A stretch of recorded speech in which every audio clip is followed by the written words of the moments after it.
자, 여러분, 제가 질문 하나 드리겠습니다. 여러분은 하나님을 어떻게 믿으셨습니까? 하나님을 어떻게 믿게 되셨습니까?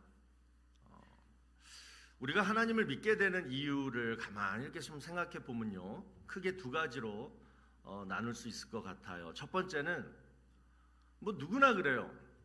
저는 자연 만물을 이렇게 보면서 아니 저게 어떻게 그냥 자기 혼자 생길 수 있었을까? 분명히 창조자가 계시겠구나, 이런 생각을 하는 거예요. 또 두 번째로, 사람의 마음에는 양심적으로 또 본능적으로 내가 어려울 때 이렇게 좀 하나님을 찾고 싶은, 의지하고 싶은 그런 어떤 본능, 종교심이 누구나 다 있습니다. 그래서 힘들고 좀 고통스러운 순간이 오면 자연스럽게 하나님을 의지하게 되고 그 과정 속에서 하나님을 믿게 되는 거예요. 또 이제 두 번째는, 여러분, 어떻게 하나님을 믿게 되느냐? 어떤 직접적인 사건을 통해서 내가 하나님을 경험합니다. 그래서 하나님을 믿게 되는 경우가 있어요. 자, 이럴 때 우리는 내가 하나님의 음성을 들었다, 내가 하나님을 체험했다, 이런 얘기를 하는데요. 자, 예를 들어서 앞이 보이지 않는 정말 절망 속에, 어둠컴컴한 그런 깊은 터널 속에 있는데 전혀 내가 예상하지 못했던 길이 열리게 된 거예요. 자, 그때 불현듯 하나님이 나를 도와주고 계시구나, 이런 마음이 은연중에 듭니다. 또 아파가지고 병원에 누워있는데 옆에 있는 환자가 갑자기 나한테 와가지고 내 손을 꼭 잡고 그렇게 기도를 해주는데, 그게 그날따라 꼭 그냥 하나님의 위로의 음성으로 그냥 내 마음 파괴 이렇게 스며드는 거예요. 또 그냥 사람 사귀려고, 사람 만나려고 그냥 교회 왔는데 어느 날 그냥 예배 저 한 구석에 이렇게 앉아가지고 이렇게 찬양을 부르는데 갑자기 막 그냥 그 설명할 수 없는 어떤 그런 감동이 막 내 마음을 뜨겁게 하면서 눈물이 막 나는 거예요. 그러면서 정말 하나님이 살아 계시는구나, 그러면서 그때부터 이제 하나님의 말씀이 내 마음에 막 이렇게 들어옵니다. 이것을 하나님의 부르심, 콜링이라고 해요. 그러니까 하나님은 어떤 사건을 통해서 또는 어떤 사람을 통해서 나에게 찾아오셔가지고 나를 부르시는 거예요. 자, 이처럼 하나님을 믿게 되는 과정은요, 사람마다 다 다릅니다. 여러분들은 어떤 경우였어요? 그런데 부활도 마찬가지예요. 자, 여러분, 부활이 뭡니까? 부활. 사람이 그냥 죽었다 살아났다, 이건 부활이 아닙니다. 왜냐? 그런 사람이 없거든요. 오직 누구? 예수님만. 예수님이 십자가에서 죽으셨다가 3일 만에 무덤에서 다시 살아나셨다, 이것이 부활입니다. 예수님의 부활입니다. 이 예수님의 부활을 내가 어떻게 믿게 되었느냐, 이것도 사람마다 다 다르다라는 거예요. 저는요, 부활을 이렇게 믿습니다. 상식적으로 믿어요. 저는 부활을 상식적으로 믿습니다. 그냥 무식하게 믿지 않습니다. 머리를 엄청 썼어요. 계산기도 엄청 두드려 봤어요. 이게 만약에 안 믿겨지면 나는 목사 안 한다, 그랬거든요. 근데 너무나 쉽게 믿어졌습니다. 상식적으로 믿으려고 하니까.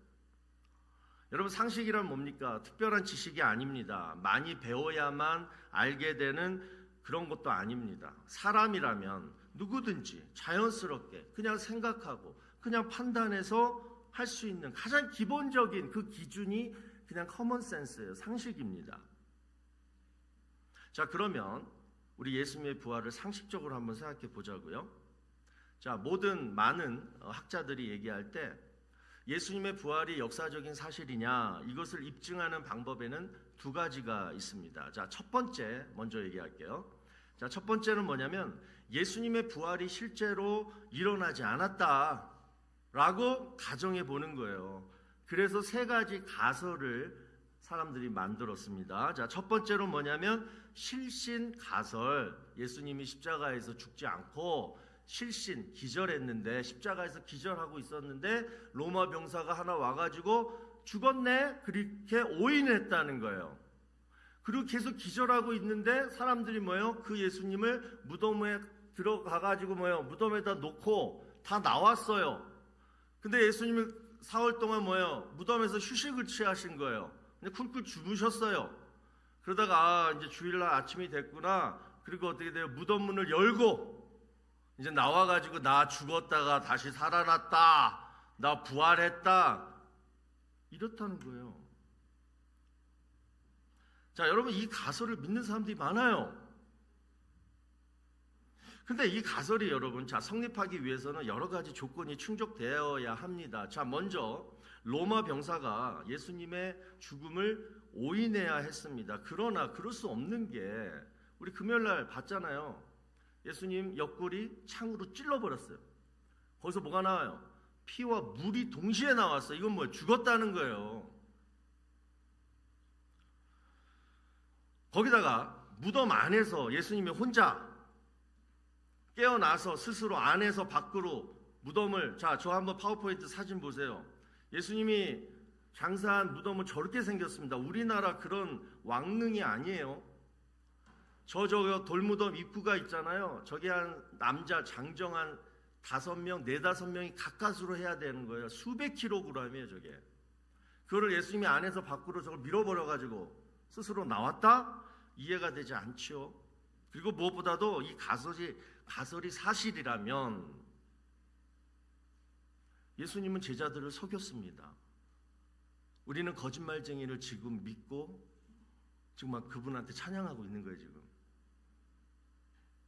분명히 예수님이 전에 제자들한테 나는 죽었다가 다시 살아날 것이다 라고 미리 말씀을 하셨는데, 이런 식으로 정말 예수님이 했다라면 제자뿐만 아니라 지금까지 모든 인류가 다 예수님께 속고 있는 것입니다. 그래서 인류의 가장 큰 사기극은 바로 부활 사건이 될 수밖에 없습니다. 근데 여러분 생각해봐요. 지금 예수님이 죽고 부활하신 지가 2000년이 넘었습니다. 2000년 동안 세계 도처에 수많은 기독교인이 있고 교회들이 많이 세워져 있는데, 정말 예수라는 한 사람의 사기극을 지금까지 온 인류가 믿고 살아올 수 있었을까요? 절대 거짓말은 오래 갈 수가 없어요. 반드시 밝혀집니다. 그래서 이 첫 번째 가설은 말도 안 되고, 자, 꾸겨서 버려버리고.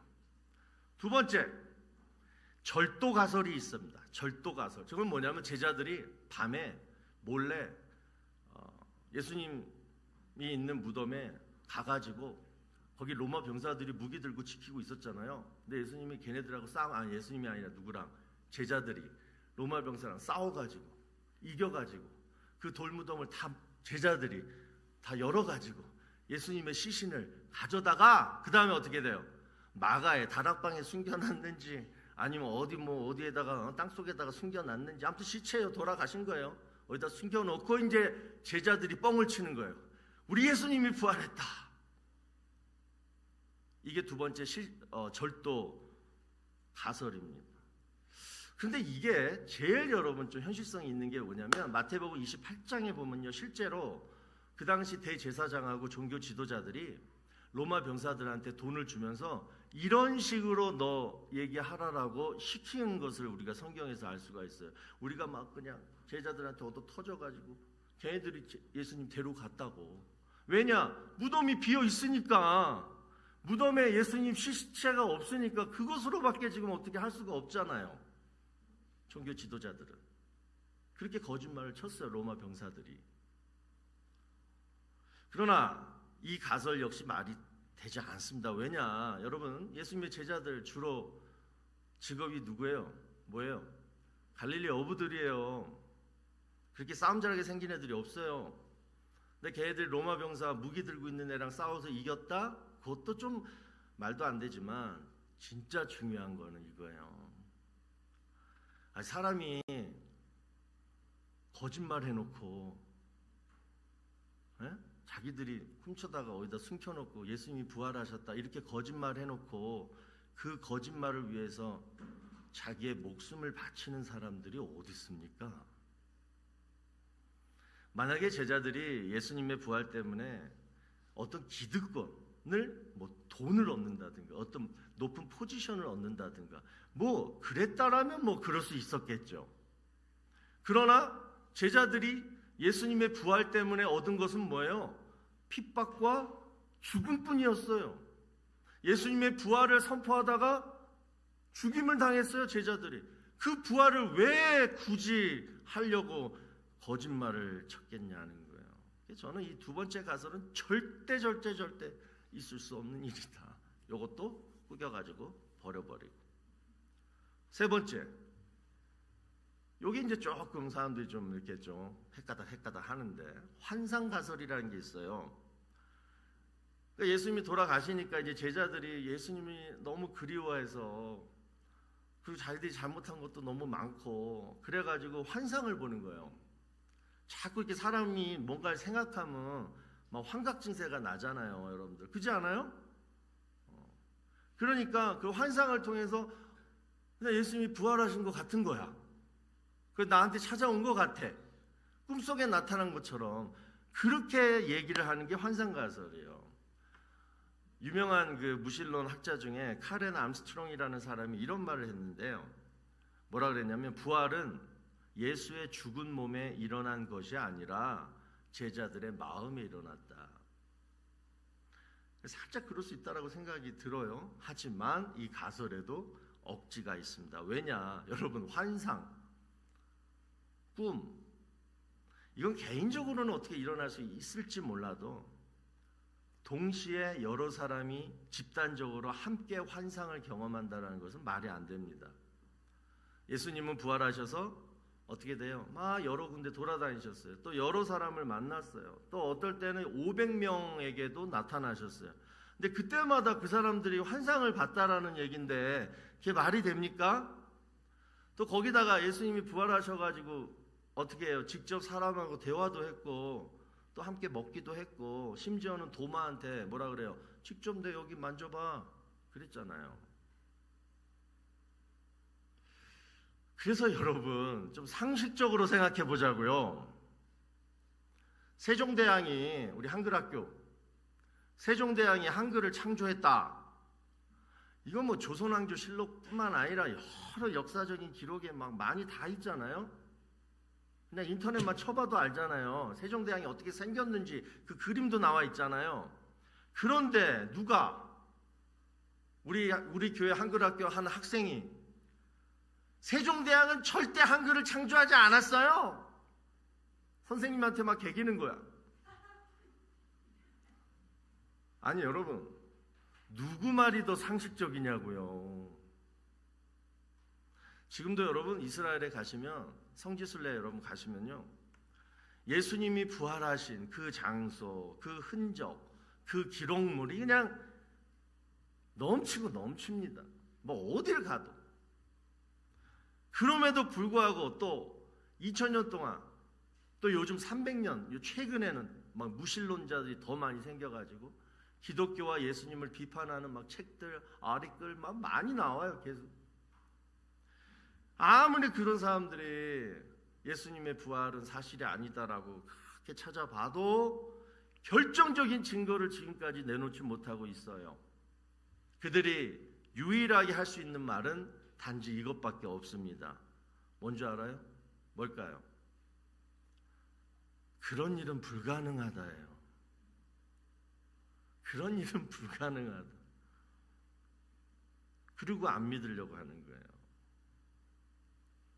그런데 저는 사실 지금까지 설명한 첫 번째 이유, 예수님의 부활은 사실이 아니다라고 가정해보자. 요 이유보다도요, 지금부터 말씀드리고자 하는 이 두 번째 입증 방법이 사실 제가 예수님의 부활을 믿는 결정적인 이유입니다. 그게 뭐냐면 바로 제자들의 돌변입니다. 자, 오늘 본문 14절을 보세요. 그리스도께서 만일 다시 살아나지 못하셨으면 우리가 전파하는 것도 헛것이요 또 너희 믿음도 헛것이며 예수님의 부활이 사실이 아니면 여러분 지금 이 자리에 있으면 안 돼요. 빨리빨리 저기 어디 놀러 가셔야 돼요.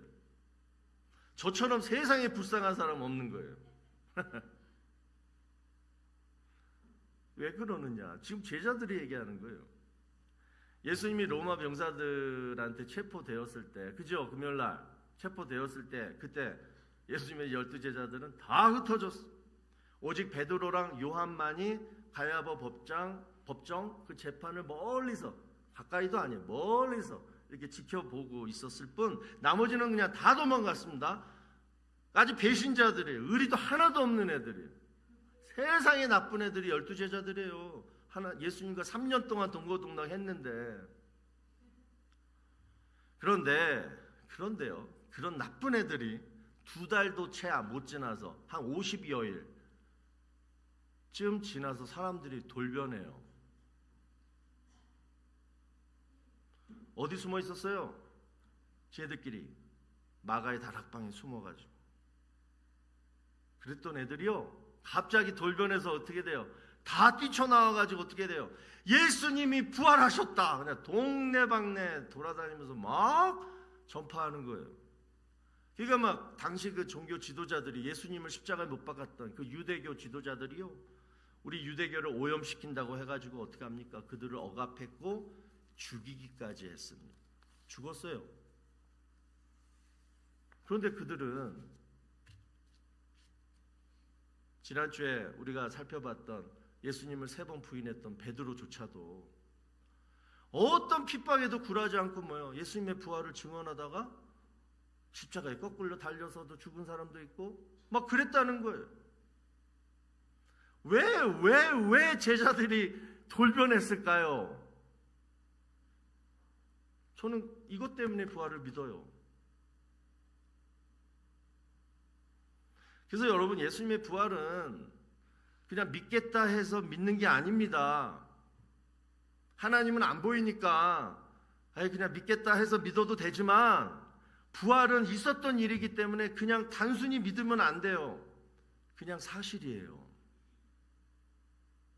사실이기 때문에 제자들이 목숨을 걸고 부활을 선포한 것입니다. 그것이, 그 선포가 예수님이 나를 위해 십자가에 돌아가셨다가 3일 만에 부활을 하셨다, 딱 요 한 문장이 교회를 만들었고, 그 한 문장이 지금 현재 2026년 이 부활절 아침에 모든 전 세계 교회의 성도들이 모여서 그 부활을 믿고 찬양하고 있잖아요.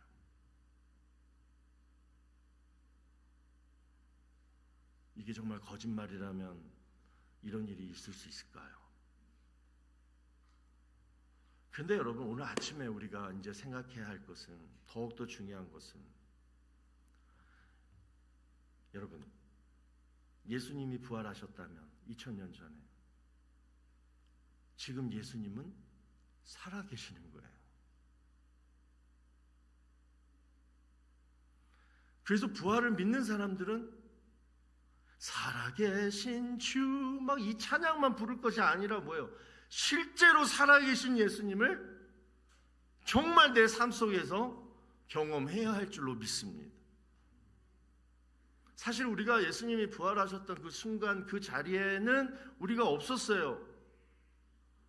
부활하신 예수님을 제자들처럼 직접 눈으로 보지 못했어요. 그러나 우리에게는 부활하셔서 지금까지, 지금도 살아계셔서 우리 삶 가운데 역사하시는 우리 주님이 바로 나와 함께 계시다. 바로 나와 함께 계시다. 여러분, 이 사실이 부활신앙입니다. 그래서 중요한 것은 이거예요. 내가 지금 살아계신 예수님을 경험하고 사느냐. 부활하셨는데 내가 경험을 못하면 그 예수님은 죽어 있는 거예요. 부활하셨는데 살아계시다면 내가 그 예수님과 진짜 인격적인 교제를 나눠야 되지 않겠냐는 거예요. 여러분, 우리는 천국을 하늘나라라고 부릅니다. 여기서 하늘이란 하나님이 계신 공간을 말해요. 하나님은 어디 계실까? 그러면 뭐예요? 하늘에 계세요. 우리 CM 아들한테 물어봐요. 하나님 어디 계시냐? 하늘에 계셔요. 그러잖아요, 보통. 자, 왜 그럴까요? 첫 번째, 하늘은 넓어요. 끝이 없어요. 그러니까 뭐예요? 하나님이 여기도 계시고 여기도 계신 거예요. 또 하늘은 뭐예요? 높아요. 우리가 우러러봐요. 이 얘기는 뭐냐면 하나님의 보편성, 어려운 말로 초월성 또는 무소부재, 하나님은 어디든 다 계신다, 이 의미를 내포하고 있습니다. 그러니까 하늘은 그냥 하나님이에요. 자, 두 번째, 나라라고 하면 우리는 보통 세 가지를 생각합니다. 뭐가 있어야 돼요? 주권이 있어야 돼요. 땅, 영토가 있어야 돼요. 그 다음 피포, 사람이 있어야 돼요. 백성이 있어야 돼요. 자, 그런데 이 중에서 우리는 주권을 제일 중요시합니다. 그런데 예수님 당시에 이 주권의 의미는 뭐냐면요, 그 나라의 왕이 지배하는 범위를 말해요. 그러니까 왕의 지배력이 미치는 범위가 바로 주권이었어요. 그래서 천국을 하늘나라라고 부르는 이유는 뭐냐면 하나님의 영향력이 미치는 곳이면 그곳이 바로 천국이다라는 말이에요. 그러면 반대로 지옥은 뭘까요? 지옥은 하나님이 안 계시는 곳, 하나님의 영향력이 미치지 않는 곳, 이게 지옥이에요. 자, 그러면 우리가 예수님의 부활을 사실로 믿는다라면 아직 죽지 않았잖아요. 우리 이 땅에서 어떻게 살아야 할까요? 반드시 뭡니까? 살아계신 하나님의 영향력을 받고 살아계신 하나님의 지배를 받고 다스림을 받는 그런 하나님의 백성으로 살아야 하잖아요. 그게 바로 어디라고요? 천국이에요. 그래서 여러분, 우리는 천국에서 살다가 천국 가는 거예요. 그걸 영생이라고 부릅니다. 다시 말해서 하나님이 계시고, 하나님이 계셔. 그 다음에 지금 하나님이 느껴져. 그 다음에 내 뜻이 아닌 하나님의 다스림 가운데 내가 이 땅에서 사는 것은 그냥 천국이에요. 그렇게 살다가 뭐예요? 천국 가는 거예요. 우리 지금 예배당에 지금 다 앉아 계시지만 솔직히 말해서 어떤 분은 지금 천국에 앉아 계신 분도 계시고 어떤 분은 지옥에 앉아 계신 분도 계실 거예요. 지금 이 순간 내가 하나님을 느끼고 있느냐? 지금 이 순간 내가 하나님의 임재함과 하나님의 다스림 가운데 내가 살고 있느냐? 여러분, 이게 천국과 지옥의 기준입니다. 그러니까 생각해봐요. 어떤 분은 천국에 계시는 분도 있고 어떤 분은 지옥에 계시는 분도 계시는 거예요. 다시 말해서 하나님의 뜻에 내가 그냥 순종해서 살고 있느냐. 제럴드 시츠라는 교수가 쓴 하나님의 뜻이라는 책에 보면요, 하나님의 뜻대로 산다. 우리 늘 얘기하잖아. 하나님의 뜻대로 산다. 이 의미가 무엇인지 너무나 설명을 잘해주고 있어요. 자, 우리가 보통 어떤 미래의 일을, 어떤 미래의 정답을 찾을 때 우리는 하나님의 뜻을 구합니다. 이 길로 가면 성공할까? 이 길로 가면 안전할까? 우리 자녀가 이 길로 가면 잘 될까? 그래서 어떤 미래의 일을 선택할 때는 뭐야? 늘 기도하면서 하나님의 뜻을 묻습니다. 그런데 성경에서 말씀하는 하나님의 뜻은 미래가 아니라 현재라는 거예요. 이미 현재 하나님의 뜻이 성경에 다 나와 있어요. 자, 예를 들면 하나님의 뜻이 뭐예요? 하나님을 사랑해라. 이웃을 사랑해라. 기쁘게 살아라. 항상 기도해라. 거룩하게 살아라. 감사해라. 또 뭐가 있어요? 순종해라. 이게 다 하나님의 뜻이에요. 이 여자랑 결혼해라. 이런 건 성경에 안 나와요. 그건 그냥 감춰져 있는 거예요. 분명하게 그냥 완전히 다 revealed, 그냥 계시된 하나님의 뜻이 다 성경에 있는데, 그래서 여러분, 우리는요, 어떤 길을 선택하든 그냥 하나님이 주신 이 하나님의 뜻대로만 살면 뭡니까? 아브라함이 헤브론 땅이 잘 됐지 않았어요? 조카 롯이 소돔과 고모라가 될 줄 알았어요? 잘된 이유는 딱 하나예요. 아브라함은 하나님의 뜻대로 살겠다. 하나님 나와 함께 하시니까. 그래서 헤브론 땅이 된 거예요. 그러니까 여러분이 앞으로 뭘 선택하든 상관없어요. 중요한 건 현재를 하나님의 뜻대로 살아라. 그러면 그 땅은, 그 가정은, 그 사람은 하나님이 지켜주시고 보호해 주신다. 이게 하나님의 뜻대로 사는 의미입니다. 그래서 여러분 이 찬양 있잖아요. 찬송가 438장 우리 한번 다 같이 불러볼까요? 높은 산이 거친 들이 초막이나 궁궐이나 내 주 예수 모신 곳이 그 어디나 하늘나라 할렐루야 찬양하세 내 모든 죄 사함 받고 주 예수와 동행하니 그 어디나 하늘나라. 사랑하는 성도 여러분, 부활은 분명히 역사적 사실입니다. 그러나 그것만 믿고 끝내면 안 됩니다. 그 부활이 내 삶 속에 실질적으로 능력으로 나타나줘야 됩니다. 그것이 뭘까요? 살아계신 예수님과 함께 지금 내 삶을 하늘나라로 만드는 거예요. 내 마음도, 우리 가정도, 우리 일터도, 우리 교회도 죄사함 받았으면 예수님과 동행하는 것이 부활의 삶을 사는 것입니다. 다 같이 기도합니다. 우리는 죽은 예수님께 이 시간 기도하는 것이 아닙니다. 살아계셔서 지금도 나와 함께 하시는 그 예수님의 이름으로 우리는 늘 기도하는 거예요. 그래서 우리의 기도에는 반드시 응답이 있습니다. 오늘 우리가 함께 기도할 것은 하나님, 내 마음과 가정과 일터를 하늘나라로 바꿔주시옵소서. 하나님, 내 미래를 인도하여 주시옵소서. 저는 그저 하나님의 뜻대로 살겠습니다. 하나님, 내 연약한 육체를 치유하여 주시옵소서. 죽었다가 다시 사신 그 부활의 능력으로 저를 이 시간 치료하여 주시옵소서. 하나님, 지금 내가 당하고 있는 내 문제를 해결하여 주시옵소서. 하나님이 하나님 편에 서셔서 직접 개입하시고 주관하신다면 지금 제 문제가 해결될 줄로 믿습니다. 우리 잠시 말씀을 생각하면서 기도하겠습니다. 주여 아버지 하나님 감사합니다. 부활절 아침에 하나님 우리 실제 삶 속에 부활의 능력이 나타나지게 하여 주시옵소서. 우리의 삶이 천국이 되게 하여 주시옵소서. 하나님의 다스림을 받게 하여 주시옵소서. 하나님이 없는, 하나님이 안 계시다 하는 그러한 지옥처럼 살지 않게 하여 주시옵소서.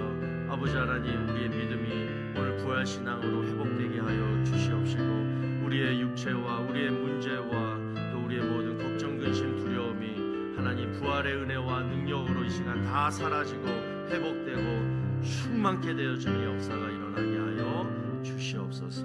예수님의 이름으로 기도드리옵나이다. 아멘.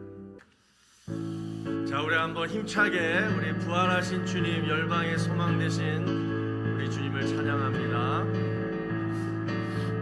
예수 열방의 소망, 예수 우리의 위로자, 주는 온 땅의 영원한 소망. 예수 어둠 속의 빛, 예수 변함없는 진리, 주는 온 땅의 빛이 되시네. 우리 위에 죽으시고 우리 위해 죽으시고 다시 생명의 주, 주님만이 소망이요 변함없는 약속이라, 주님만이 온 세상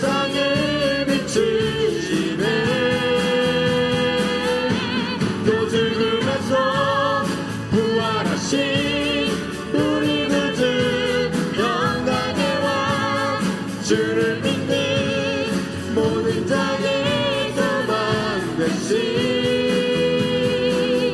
주를 믿네. 기도합니다. 하나님 감사합니다. 하나님 감사합니다. 오늘 부활의 사실을 믿고 믿음으로 고백하는 자들이 정말 우리 주님과 함께 믿음으로 새롭게 부활하며 이제 제대로 신앙생활을 해야겠다. 내가 정말 부활을 믿는다면 우리 주님은 지금 살아계시고 우리 주님의 성경 말씀 속에서 다 하신 모든 약속의 말씀이 나를 향한 약속의 말씀임을 이 시간 확인하고, 그러면 이제부터 내가 어떻게 살아야 하는가? 부활하신 우리 주님과 함께 동행하며, 그리고 내 삶이 지옥이 아니라 천국처럼 살아야겠다. 오늘 이 결단을 반드시 다 하고, 그래서 내일부터 정말 부활을 믿는 자로서의 삶이 우리 모든 성도들의 삶들이 되도록 하나님 인도하시고 축복하여 주시옵소서. 이제는 우리 구주 예수 그리스도의 무한하신 은혜와 하나님 아버지의 지극하신 사랑하심과 성령님의 감화감동 위로 교통하심이 예수님의 부활을 믿고 이제 지금도 살아계셔서 우리 삶 가운데 역사하시는 우리 예수님과 함께 이 땅에서 천국처럼 살기로 결단하며 돌아가는 사랑하는 주의 성도들 머리 위에와 가정과 자녀와 일터 위에 이제로부터 영원토록 함께 있을지어다. 아멘.